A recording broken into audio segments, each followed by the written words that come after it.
when I met the first the three guardians, and then to discover that they all bowed to me. They bowed to me, the lowest of the low. At first I thought they were being polite, but this was an unmistakable bow of reverence to me,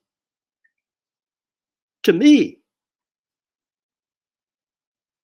And I turned to the guardian closest to me and I said, "Why do you bow to me?" I mean, I felt inside I should be bowing to them. These are God's messengers.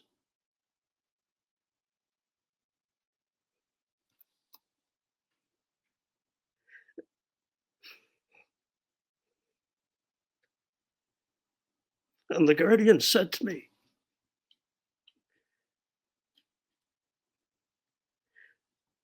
"James, do you not know that when we bow to humanity, when we bow to you, we are honoring the light of our master within you? The light of God is in us. It's in you. But life and experience and disappointments tarnish that light. If we do not keep it bright, it tarnishes that light in us. And it is such a loss of happiness in your life. And I tried that I think is the central message that I of all the things I can talk about is to realize God is in you. But I said this one time in a church, and I said, you have to realize something. Jesus is shy. He's shy. How can the Son of God be shy?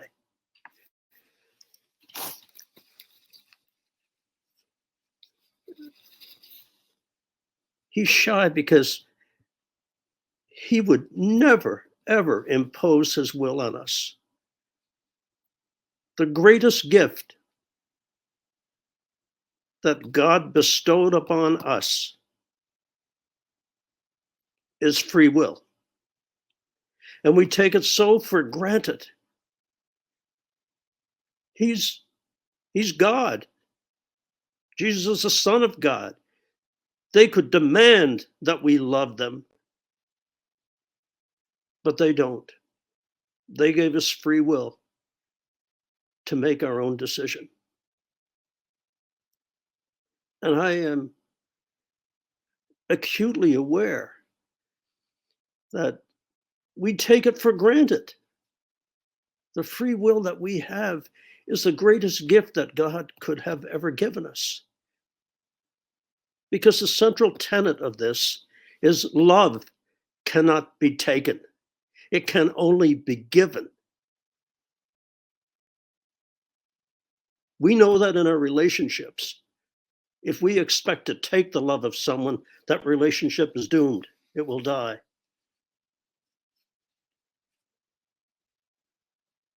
I'm sorry to get so preachy, but it's such an important thing to realize that your decision to love God is yours and yours alone. It is not something that's forced upon you because you were born into a family that had a particular religious affiliation. It's your decision. It's that personal relationship. And I just hope and pray that this program today has opened people's hearts to the fact that the decision to love God, to honor him, to have him in your life is yours and yours alone, not someone else's. And so I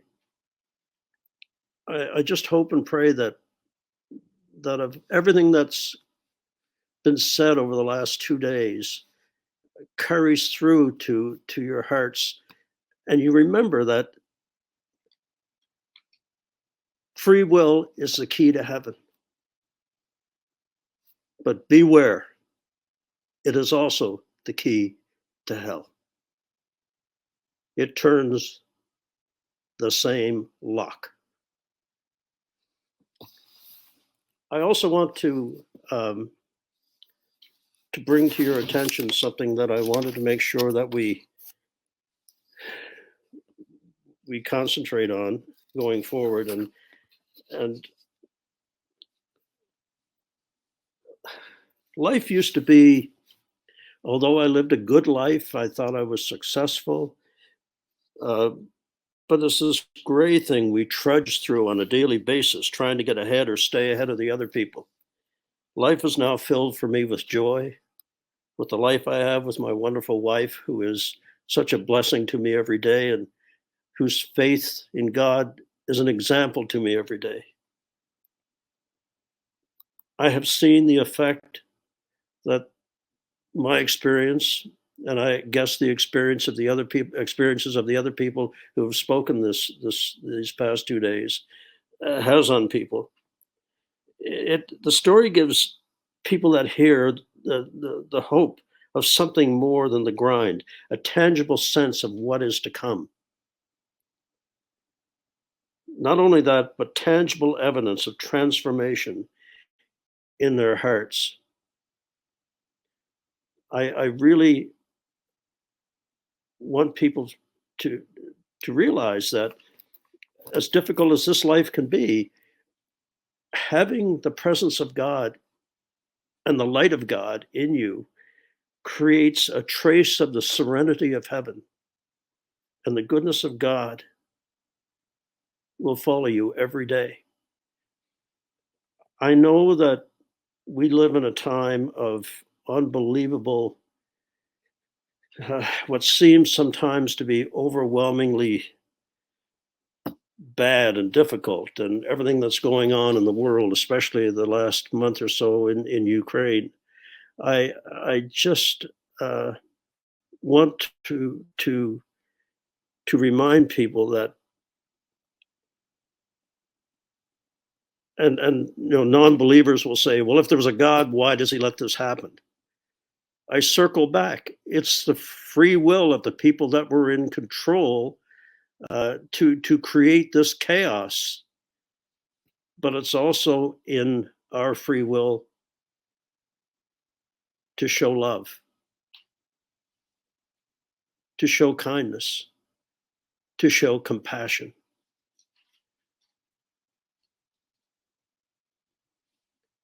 I sometimes wonder why God trusts us so much. And I remember, in fact, asking the question of one of my guardians during my death. And I had become quite familiar in conversing with them. And by the way, I loved the fact that they speak. I didn't hear any thee or thou, but they spoke in very contemporary terms. But they had this kind of Victorian gentility to their speech, very precise. When they spoke, there was endless wisdom. And so, as I became more familiar with them, I said to them, and this is relevant to what I just said about the war in Ukraine. I said to one of the guardians, I said, "Uh, how can God put up with the way mankind is? What why doesn't he just what could he possibly see in us? What does God, what does Jesus see in us?"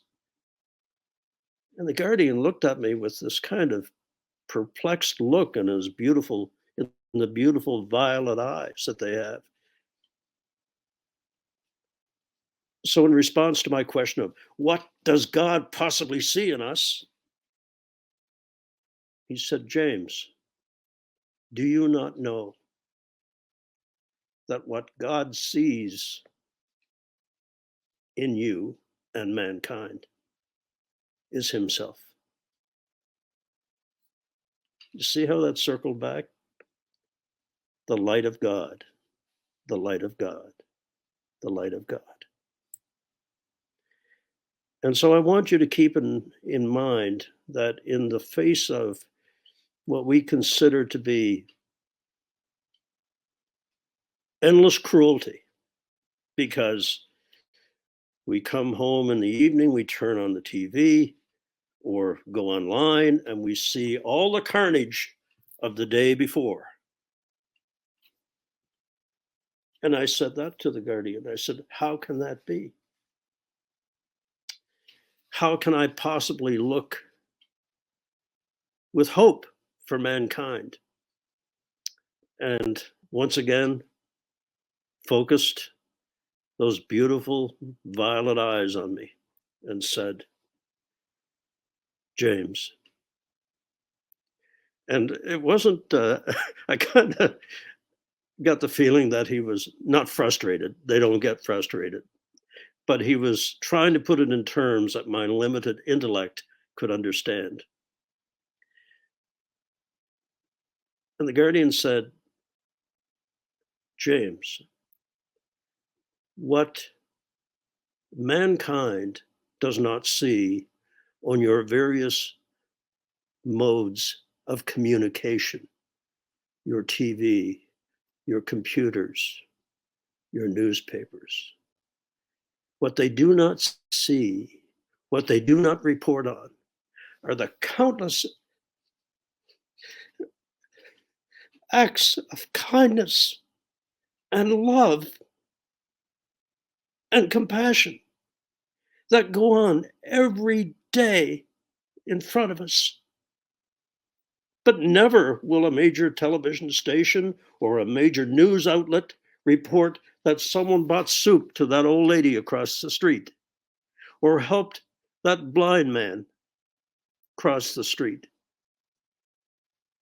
or that that church opened its doors on a cold night. That's not news. So they don't report it.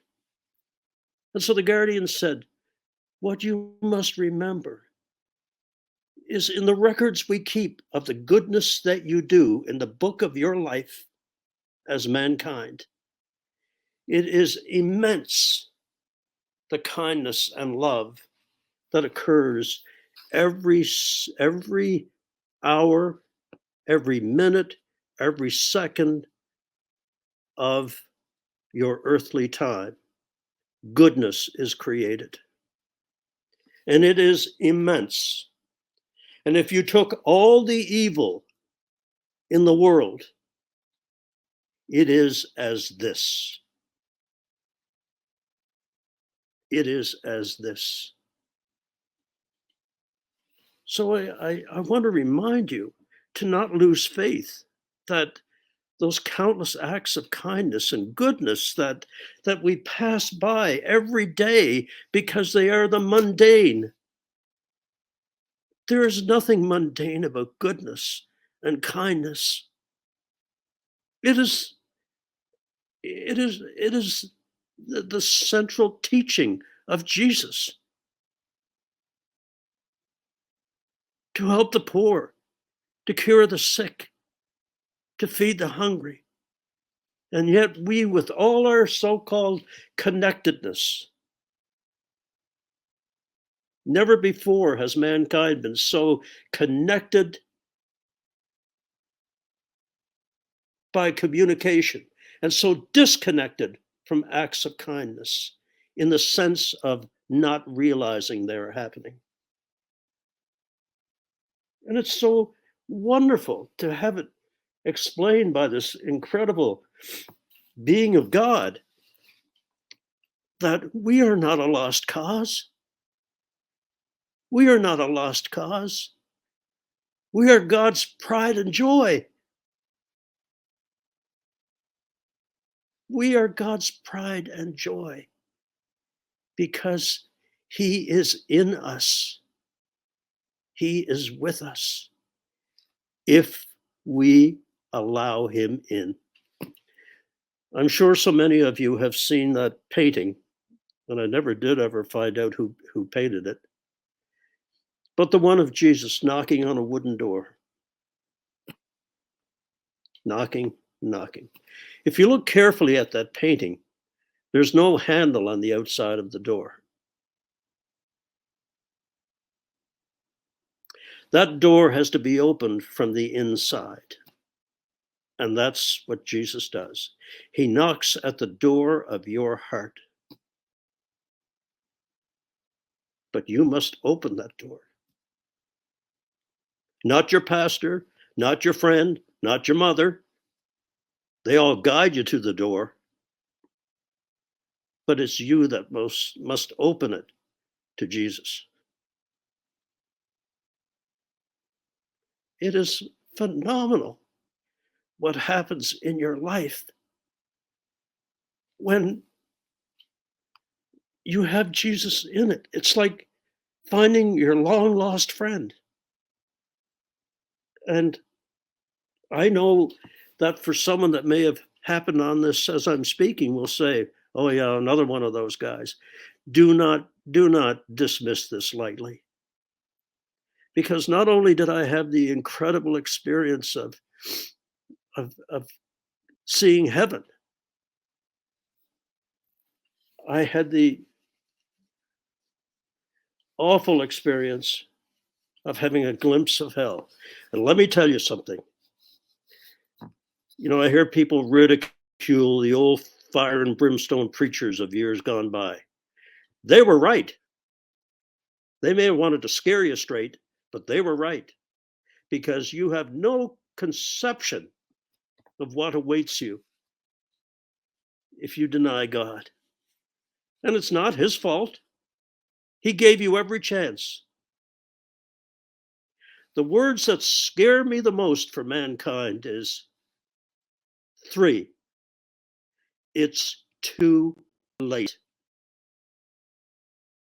And in those last moments of life before you transition through the veil, you will be shown instantaneously all the times that God arranged for you, that put it in, how many times he put it in front of you to accept him, and you denied it. And now it is too late.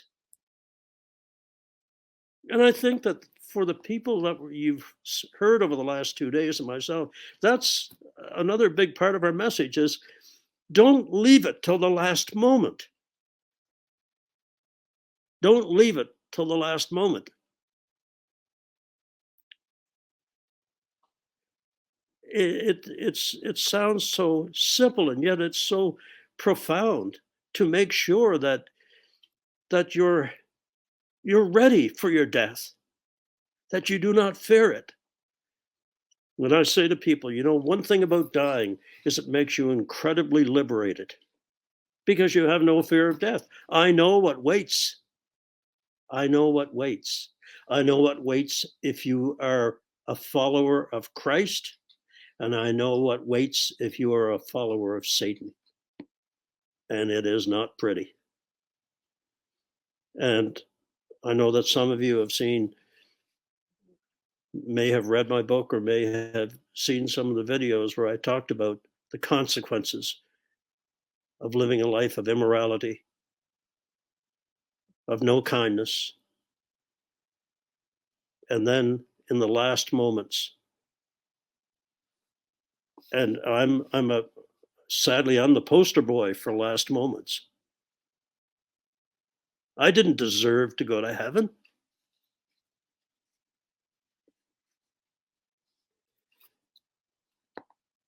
What I mean by that is the person that I most identify with, because people say to me, why you? Why not some missionary or some pastor who'd spent all his life?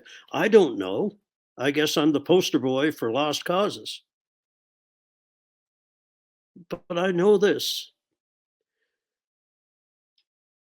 that the person I identify most with in the Bible is the thief on the cross. Because in the last minutes of his life, he too, like me, cried out to Jesus for help. And of course, everyone knows what Jesus said to the thief, "This day thou shalt be with me in paradise." And I cried out at the last moment. So there is, there is that moment where you have to make a you cry out for help, but you can't fake it. You can fake your way through life. You can pretend you're something you're not.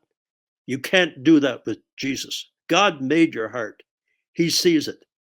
There's no Hail Mary pass. You can't fake it. You may think you can, but believe me, you can't. And when I cried out those 6 words,